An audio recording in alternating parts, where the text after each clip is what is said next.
to the Revolutionary Wrestling Podcast review of Money in the Bank 2018. I am your King of Extreme, Phil KOE, joined by my indomitable broadcast partner, the one, the only, Tony G. How we doing, folks? and I am looking forward to this card. We're off to a great start with a curtain jerker. I called it, the curtain jerker. Big Cass versus Daniel Bryan. What I did not call was the conclusion, and I am happy to say that. Oh, I couldn't be happier for both of us to be wrong. Yeah. Great finish. Submission finish. Daniel Bryan, he's really getting that new heel hook of his over. I mean, hey, I applaud him for trying to get a new finish over. They should have just ended it on that spectacular, head scissors, tilt-a-whirl into the yes lock. That should have just been the end of the, Daniel, if you do that and ever again, make that the finish. Yep, that absolutely. was spectacular. Great spot. They did a better job this time around of telling the little guy versus the big guy. Little guy, underdog, overachieving. Did it again. This was a better match overall than their last meeting. And yes. It clearly got Daniel Bryan back into the groove because he not only won, but this time he didn't get attacked after the match. Big Cass hobbles off, Daniel Bryan celebrates, and the crowd way more into it this time. And Daniel Bryan now has momentum going into his next match, which he needed. I'm glad they didn't go 50-50 booking. Yes. Cass got the rub that he needed just having a program with Bryan. And sometimes that's all a guy that's underneath needs, is a program with the upper echelons. Agreed. And so this was a really... What do you give it? I'll say 3.75. Really good match. I liked it. It's a little more generous than I was willing to give it. I was going to say 3-star match. I think that might be the most divergent score yet. I liked it because, I don't know, it just felt more fluent than it had the right of being. They had much better chemistry than I really thought they could. Yeah. And again, there was a couple of, I come back to that head scissors into the S-lock. That could have really been messed up about several different places. There was enough big spots in this match that it was at least a 3.5. Like I said in the last review, Big Cass is in bloom. Yeah. And he will very soon be something big. All right. And so, join us for the rest of the cards, folks. And welcome back. So, Bobby Lashley versus Sami Zayn. Yeah, that I was not impressed. Sami did a very good job. Yeah. Sami did some amazing psychology with the beginning of the match where he was jumping in and out of the ring. After Bobby got his hands on him, he seemed to constantly be going for power moves that he couldn't quite fully get. I don't know if the suplex thing was meant to destroy Sami Zayn or if it was because he just couldn't get the balance that he wanted. I don't have a lot good to say about that. Sami played his part of crash test dummy. He gave Bobby enough. Bobby did two of the, hold them up vertical suplexes, and it just makes me really nervous every time I see it. I don't know. I'll give that about a 1.75. That wasn't a good match. That could have been your curtain jerker, and nobody would have complained.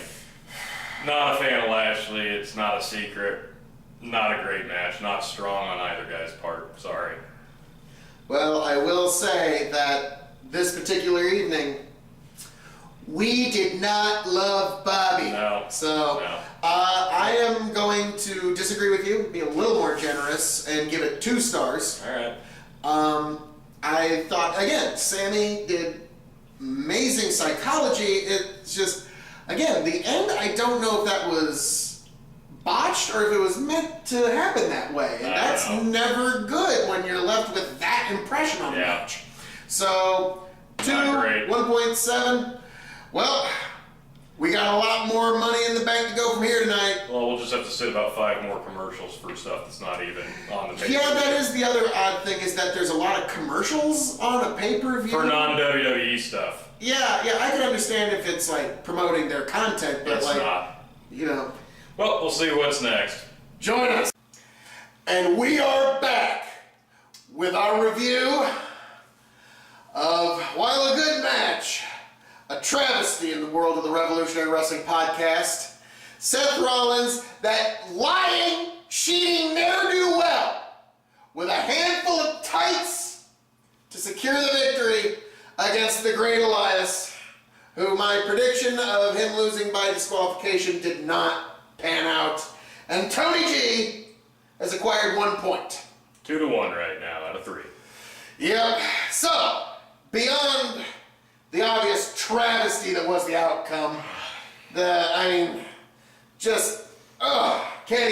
don't even have the words. Okay. So anyway, Elias versus Seth Rollins. Pretty good match. I was very impressed with it. I'm going to be a little harsher on it. It felt kind of like a Monday Night Raw match to me. Personally, I think there could have been a little bit more. It didn't have a spot that pushed it into that top gear. That's just my take, I guess. If I had to grade it, I would say 3.25. It was not the show stealer that Seth has been doing lately. No, and I'm with you there. I actually enjoyed the match. I walked with Elias, that's just obvious. B, I really liked the way Seth actually sold the knee, like the way he hobbled up to the top rope, and he actually consistently sold the knee. It wasn't like that you see in a lot of matches that they'll do some incredible weird flippy move and then go like, oh, that's right, I have an owie, I forgot. Like that's just silly. So I'm gonna be a little more generous than you. 3.5-star match. I thought it was a great match. It was good. It was good. The outcome is really the only thing I can argue with. Beyond that, great, 3-star match, Seth.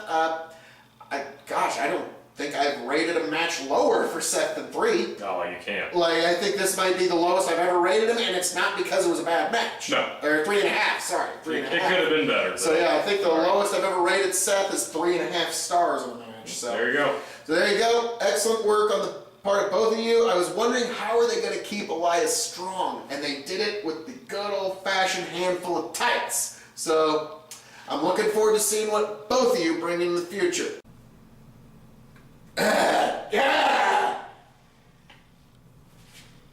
The women's Money in the Bank. Miss Money in the Bank is the goddess Alexa Bliss. Becky, you were this close, and I was this close to becoming the Revolutionary Wrestling Podcast champion.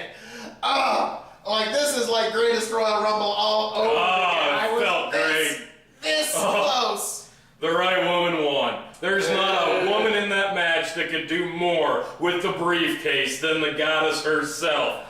Cannot be happy. I will agree with that. She probably was the best pick for long-term storytelling. The crowd was really behind Becky. More behind Becky than I was, and trust me, I was...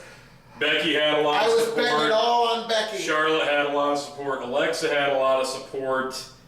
Lana had some heat, but they did not like Natalya. Naomi had a little support. They did not like Natalya. No. Match-wise, I liked it. Damn.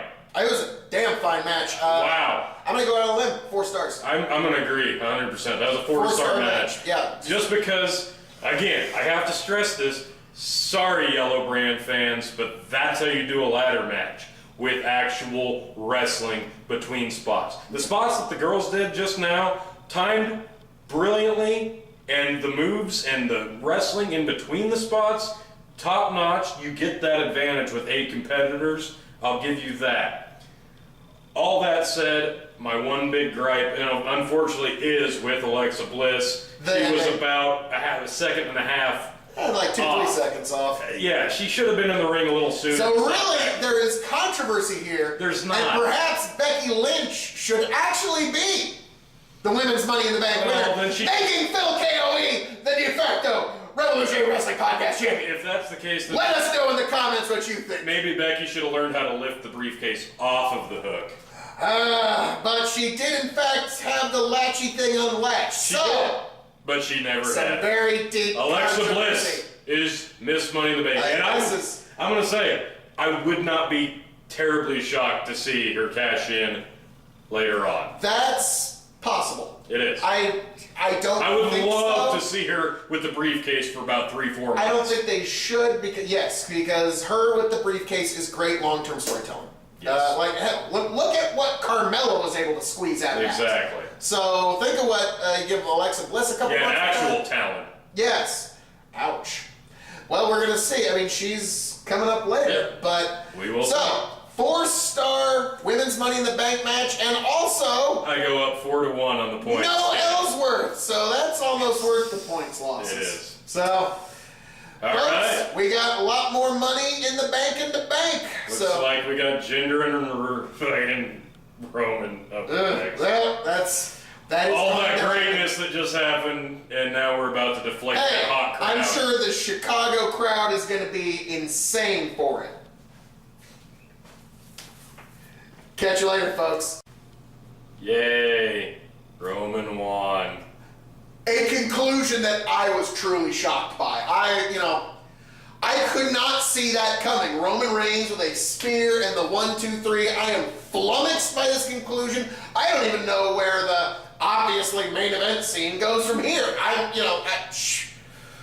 didn't see this character trajectory coming at all. That's enough. Okay, yeah, now that bullshit's out of the way. So we both picked Roman. 5-2.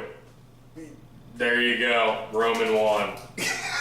Yeah, it was a match. 2-star match. I'm being more generous than that. I actually liked the manager's interference. That was like... There you go, folks. The first thing he brings up is how good Sunil Singh was as the manager in the match. There you go. That tells you all you need to know about the match. 2 stars is valid. I was going to give it 2.5. A little bit better. The thing that I'm starting to get quite curious about is the Roman hatred is almost like it's unto itself. It's almost like a force of nature at this point. Like, People are starting to forget why they hate him. Yeah, it is starting to get there. Like, I think he's a really good talent, honestly. Like, he is not in the right program. He doesn't have the right gimmick. His character arc is non-existent. It's just kind of a never-ending winning streak with occasional losses here and there, but they always gloss him over somehow. So it's kind of hard to build sympathy behind a guy like that. But he can work in the ring. He can put together great matches. If you look at his stuff from even last year, great stuff. But in the last 5 months, this Roman Reigns hatred has just gotten white hot, and far be it for me to think that a wrestling company should try to take advantage and profit off of that and turn him heel. Like, you have a natural built heel right there, and they just don't pull the trigger on it, and I don't understand. All you need to know about this match, towards the end, the Chicago crowd that's been white hot, instead of deflating, kudos to them. Instead, they just did the wave. Yeah, now, I don't know why they did it, and they were also chanting some things I couldn't quite hear clearly. We'll read about it. If you know what it was, let us know in the comments. But I was kind of shocked, but yeah, the Chicago crowd wasn't going to be into it, but doing the wave? Like, to me, that's almost like next level disrespectful to the people in the ring. Now, again, they had no respect for Roman or probably Jinder, but notice something. Like, people have a lot of negative stereotypes about wrestling fans, but nobody was that level of disrespectful to doing the wave during the Women's Money in the Bank match. Well, we were on the edge of our seats. Well, it was great wrestling done by great wrestlers, and that's why. And the thing is, Roman's a good wrestler, but somehow something happened to the point where I don't know what it's going to take to rehabilitate that boy. He is... Again, I would just say turn him heel. That's the most obvious answer, but they seem to just be dead set against it. Oh well. And one note, it's actually 6-3. The Bludgeon Brothers did retain on the pre-show, so we're at 6-3. There we go. So pretty much solidified. It's staying right here, folks. We'll see you on the next match. Okay. And welcome back for our review of Asuka versus Carmella. So, I will say, first, that... Here we go. Here's mine. Oh. There we go. That was my moonwalk. Mella was money. She ended up walking with the W. Not in a way that I really wanted, but hey, I called it. Did I not say run it? Did I not say running in the last video? That I did, and it was a very Ellsworthy running. I will say that. Now, I don't get why Asuka was like... It was weird. Asuka froze like a deer in the headlights. I hope this isn't another one of those Vince McMahon teddy bear things that doesn't get explained, really. It's weird. It was weird. That was a really good chance to introduce a new character, and they couldn't blow it, unfortunately. Like, the way that Ellsworth came out, he didn't need the mask or anything, but the way that they did that and the way that Asuka sold it, you could have really introduced a new character. Yeah, there. you could have. And honestly, you still could, but it's going to take a little rehabilitation. But yeah, so that was... Moment passed. I don't know. Asuka sold it good enough to the point where I don't know. But anyways, beyond that, great work by Asuka, I'm going to say. She really did her part. Carmella... Yeah, kudos to Asuka for putting Carmella over, I guess? Yeah. I didn't dig the fact that most of the match was Carmella holding Asuka down with holds. Yeah, Asuka. That didn't make any sense that Asuka was being dominated that much. Then, hey, botch-free match. Mostly, yeah. Mostly. I mean, there's no big botch. You could make a few arguments of some close to botchies, but none that I could see. Beyond that, God, Asuka, jeez, just too bad your contract didn't expire at WrestleMania. Like, really, like, jeez, they have just done nothing with you since Mania. So I am, like, yeah, you had a lot of great momentum going into it, and then this is what they did with it. So I am not happy with the way they've been booking you. Hopefully with the mystified look on your face, that's kind of a segue to your next program of something with a little bit of mystery. Who doesn't love some mystery in pro wrestling? Mella, she's money, and she's still our champion. I think this is the WWE trying really hard to make a third main eventer. I think they could, like, honestly, I think there's a lot of other people they could have put in that slot, but they got Carmella, and she went from rookie to a developing champion in not too much time. So I'll give it that, but now that the praise is aside... So you gave that way more in-depth than it needed. That was a 2-star match. There you go. Ooh. Sorry. 1.5. Okay. I'm being brutal, but I'm being honest. There was... Everything flowed, it just didn't make sense. No, it never hit the right gear. No, and the Ellsworth running was done wrong. They should have, like I said, they should have saved that costume for later. But it is what it is. All right. And we've got some more wrestling coming. And welcome back for our review of AJ Styles versus Nakamura Last Man Standing match. Neither of us got the prediction right, but it doesn't matter. AJ Styles retains. Still, you're going to want to turn around for this. Your WWE World Heavyweight Champion, the phenomenal AJ Styles. Yes. In an amazing match. I mean, potential match of the year contender. Oh my God. Without a doubt, it's getting a 5-star rating. I'm not even gonna, 5-star match. Yeah. Tony? Yeah. It's a 5-star. We're both giving it 5-star because they did some, like they pulled out, something JR used to say back in the day. They pulled out all the stops, ladies and gentlemen. Well, these guys did. Two things I want to note right now is the amount of times during that match the two of us went, oh shit, or just clapped because we were so appreciative of the spots. Two, so that's almost like what wrestling's supposed to be. It is. The other thing I can't help but note is the fact that halfway through the match I could not stop but keep thinking how disappointed I am in the fact that the internet is still going to find a way to shit all over that match. Yep, give it. Folks, it was an amazing match. Give it 48 hours, you're going to read about how horrible it was from somebody. Oh, yeah. But that was Dave amazing. Yeah. Oh, God, you need to get that checked out. Sorry. But, yeah, there's going to be... Great match. Match of the year contender. That was... I mean, at this point, we're just glowing. I mean, it was a great... phenomenal, if you will. Yes, a phenomenal match. We were just talking at the 30... It was 30-minute match. 31-minute match. At the 10-minute mark, it was getting to about 4-star match territory. 20-minute mark, it was getting to the 4.5-star match territory, which is tough territory to get any higher. And then at the 30-minute mark, I was like, oh yeah, this is a 5-star match. And then they went home 2 minutes later. It was perfect. I'll even be more conservative with that. At the 10-minute mark, it was 3.5. 15-minute mark, it was 4.25. But by the time that thing concluded, 5.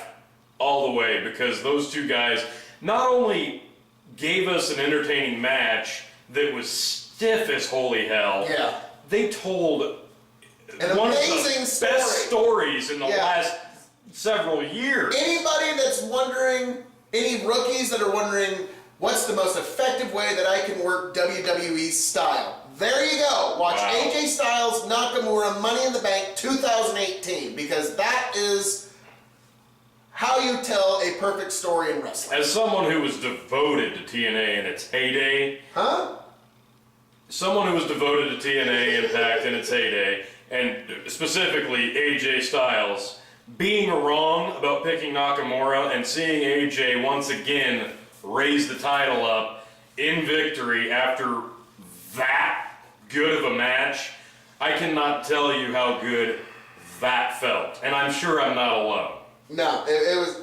Yeah, I mean, the company's really showing how much they appreciate AJ, and Truly. My problem was that I thought they were going to dump all over the match because it came in with such an... These AJ Nakamura matches come in with such an amazingly high expectation. It's almost like if they were going to try to do an Undertaker versus Mankind Hell in a Cell 2 at some point. Like, the expectations is just too high. Those two, with the Wrestle Kingdom coming before it, people had the bar set here, knowing full well that they could only get there. And they pushed it beyond. And they got it. And they finally got there, even though people don't want to admit it.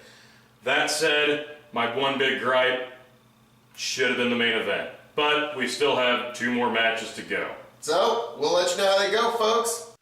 And welcome back to the Revolutionary Wrestling Podcast and our review of what was Ronda Rousey versus Nia Jax.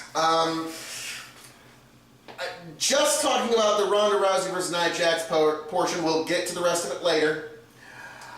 Speaking to that, I was really shocked by what I saw from Ronda. Like, she performed on a level you should not be performing at with as few matches as she has. We're like 5-second pay-per-view televised. Someone has some backyard wrestling footage of Ronda. You need to put that out on the internet. I think that might be the explanation. But yeah, amazing selling. We'll get there. We'll get there. Down boy. Right. Down boy. Okay. We'll get there. But yeah, amazing work from Ronda, really. I mean, Nia did it. There was that Samoan drop where it was a little concerning. But then, okay, all right, down boy. Down okay, boy. All right, fine, Matt. Off the leash. The goddess cashes in, like I said she would. And rightfully again, Alexa Bliss is your Raw Women's Champion! Woo!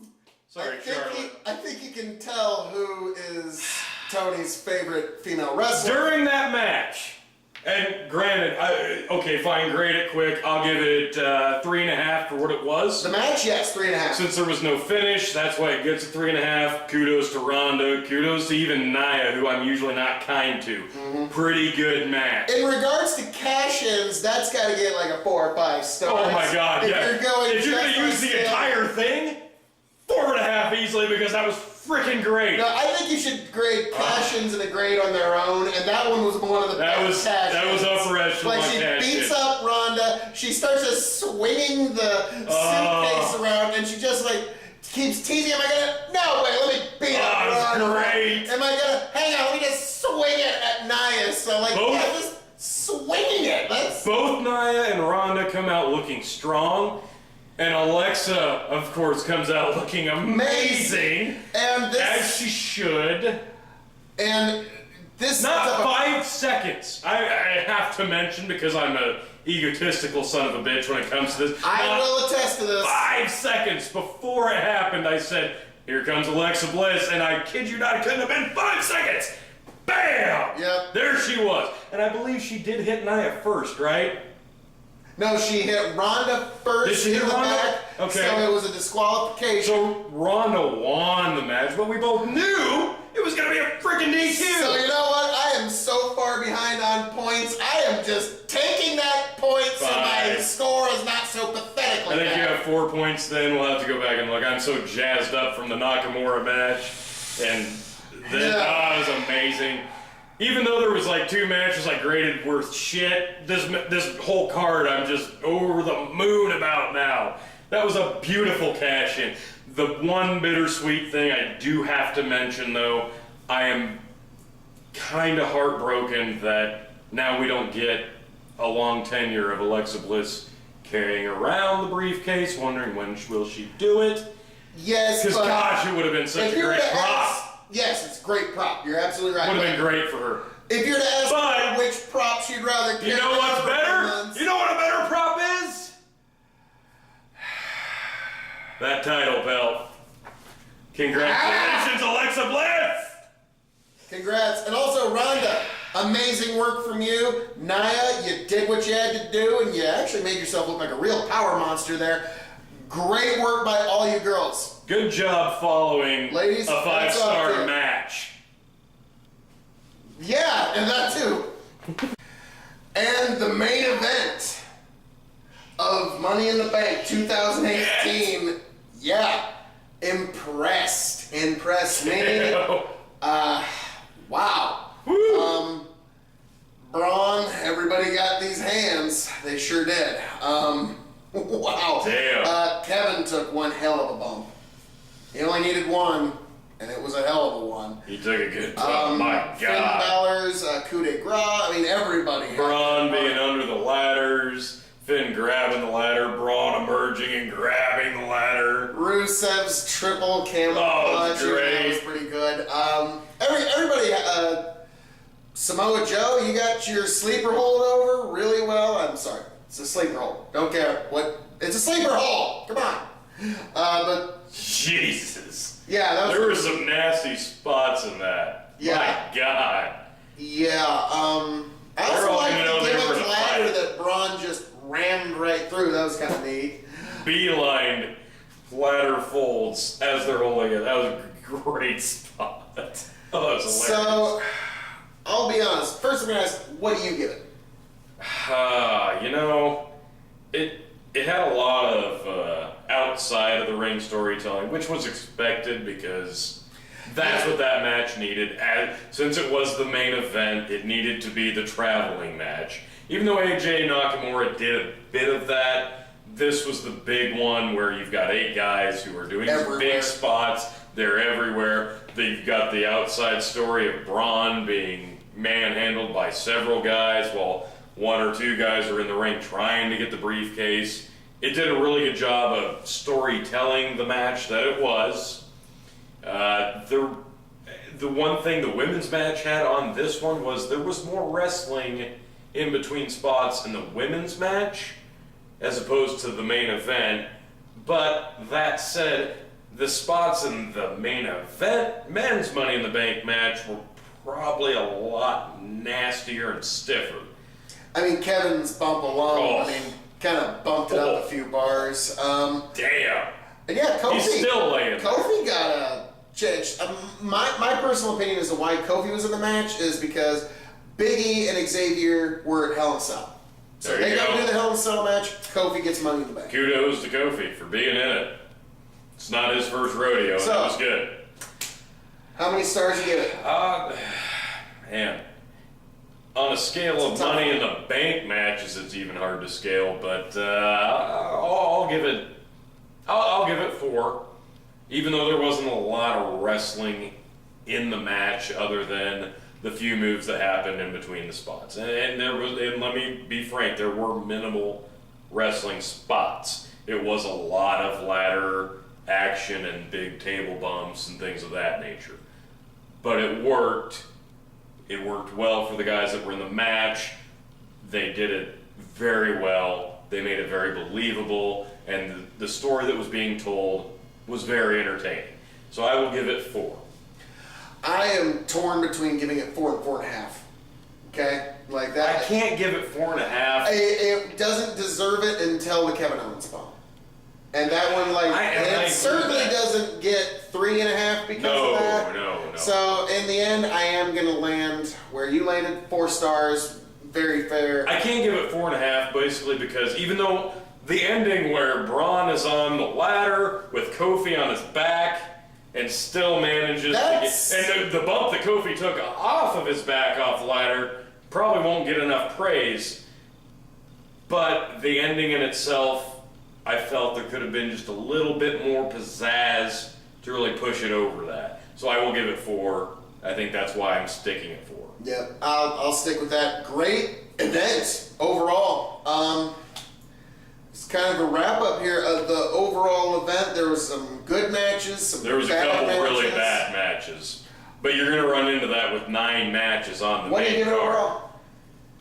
Oh man, after Backlash, and don't get me wrong, like we both enjoyed Backlash. I did. Way more than the internet community. Oh my god! Wow. I didn't realize at the time that when we ranked the matches of Backlash that we did, and as much as we enjoyed it, how badly that was going to get shit on. Like literally, they were calling that the worst card in years. And granted. It ended with Roman Joe, and that was not a great match, but oh man, yeah, it did get deflated after the Rollins-Miz match. So yeah. I get that. Wasn't as bad as people are saying it was, but after that, coming in with this match, and the fact that I myself rated one match 2 and one match under 2, I'm still going to give this 3.75 rating on the card as a whole. Yeah. Basically because you had 2 really good Money in the Bank matches. You had a Raw Women's title match that didn't even have a real finish that was still incredibly impressive. And you had, personally, a 5-star match between AJ Styles and Shinsuke Nakamura. I agree, 5 stars. Great match. So I'm going to say 3.75 on the card as a whole. I'm going to stick to 3.5. I think that's pretty fair because there was a couple of it felt like there could have been a little more overall. Yeah, but you know, hey, it gets guys like Brian on the proper trajectory. Yeah. It gets everybody on the trajectory that they need to be. I do got to reiterate that, man. I cannot personally believe how much I enjoyed the Big Cass Daniel Bryan match. Like, I had that like on par with the Sami Zayn match, and Daniel Bryan and Big Cass blew me away with how good that match was compared to how not good Sami Zayn Bobby Lashley was. That's a fair way of putting it. Yeah, that's. But yes, I don't know what 3.5 star event as far as I'm concerned. It compels me to watch on Monday. Oh yeah. And Tuesday as well, and we will see. 2 Raw stars won the Money in the Bank matches. That alone surprised me. Now, on a personal note, unfortunately, even with the sympathy points, I am still behind, and I will be unable to win. I only got 1 with the Braun pick. You got your 2, but he's still a point or 2 behind for being in contention. I will be grasp the glory that is the Revolutionary Wrestling Podcast Championship. So, thank you, Alexa Bliss. Ouch, that hurts. So at the next pay-per-view, join us once again when we decide who will become the Revolutionary Wrestling Podcast Champion. I am your King of Extreme, Phil KOE, and sadly, for one more month, only one. Yeah. Holding for hope, fans. Hold out hope. It will happen soon. I shall hold the Revolutionary Wrestling Podcast Championship. It will happen. Right. One more month, you'll have to wait to see that happen, unfortunately. I'll just put it over here so it's further out of reach, where it belongs. So I am your King of Extreme, Phil KOE, signing out for now. And I am handing it off to my indomitable, yet still ne'er-do-well broadcast partner, the dastardly Revolutionary Wrestling Podcast Champion, Tony G. Tony G signing off. We will see you at Extreme Rules. Catch you later, folks.